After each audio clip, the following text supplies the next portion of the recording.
Lilipat nga ako ng apartment ngayon, kaya okay Sabana. Siguradong nakakapagod ang araw na to. Pero bagong lahat, a day in a life ng isang teacher dito sa Thailand na palaging lumilipad ang sahod niya. Okay Sabana boy, nagpintas nga intro. Sa mga oras na to, naglilipat na ako ng mga ibang gamit ko papunta sa bagong apartment ko. Pero naspak, ang bigat nito par. Kasing bigat ng nararamdaman mo. Ay, sayot mo lang Aita. Pinapasok ko na nga to, pero ang hirap ipasok. Sobrang sikip par. Pero buti na lang, umaambon. May pampadulas par. Kaya yung ilalim ng box ko, sobrang basa na. Pagkalipas ng isang oras, naipasok ko na. May sapatos pala dito, kaya inamoy ko.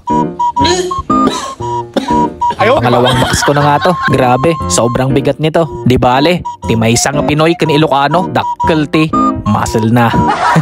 Naiayos ko na nga. Yung mga ibang gamit ko, siniksik ko na dyan. Pero ang importante, hindi mo pinagsiksikan yung sarili mo. Nyaki din. Grabe, sobrang napagod ako doon. Pinagpawisan nga rin ako. Kaya kailangan kita. Ala, nakaalis na nga ako doon. At pagkalipas ng ilang minuto, nandito na ako. Pero nagpalit muna ako ng damit dito. Wala lang, trip ko lang. Nilabas ko na nga rin yung mga gamit ko. Mamaya ko na lang iakyat.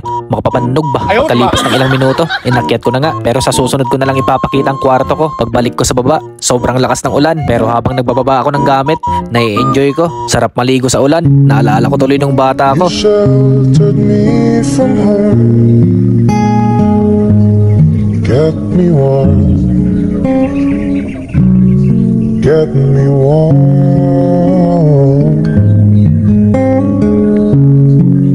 You gave my life to lead,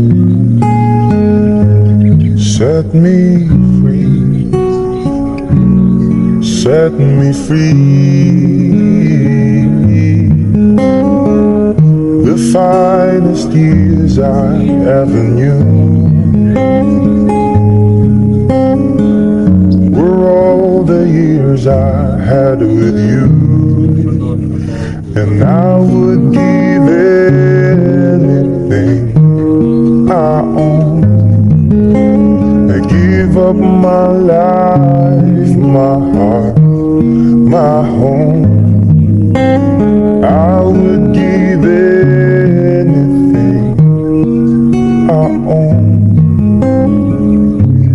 just to have you. Tapos na nga ako maglipat ng gamit at tapos na rin ako maglaro sa ulan. Tapos bigla akong nakaisip ng ulam na may sabaw. At ito na nga yun, ang nilagang dinosaur. Mali, baka pala to. Ilalagay ko na nga rin ng mga mais. Kaya lang tinamad na ako, kaya pinagsabay-sabay ko na. Okay Sabana George, naparami ata. Pero sigurado, masarap to. Pagkalipas ng ilang minuto, pananganin. Kainan na. Alangan naman natitigan ko lang to. Naspak boy, sa mga oras na to, papasok ako ng 20 baht store. Bibili ako ng sampayan at daspan. Nung nakabili na ako doon, dumaan ako dito sa may coffee shop. Sa susunod, ipapakita ko rin sa inyo yung mga iba't ibang pinagbibilhan ko ng inumin dito sa Thailand. Kaya hanggang dito na lang. Kapon kap.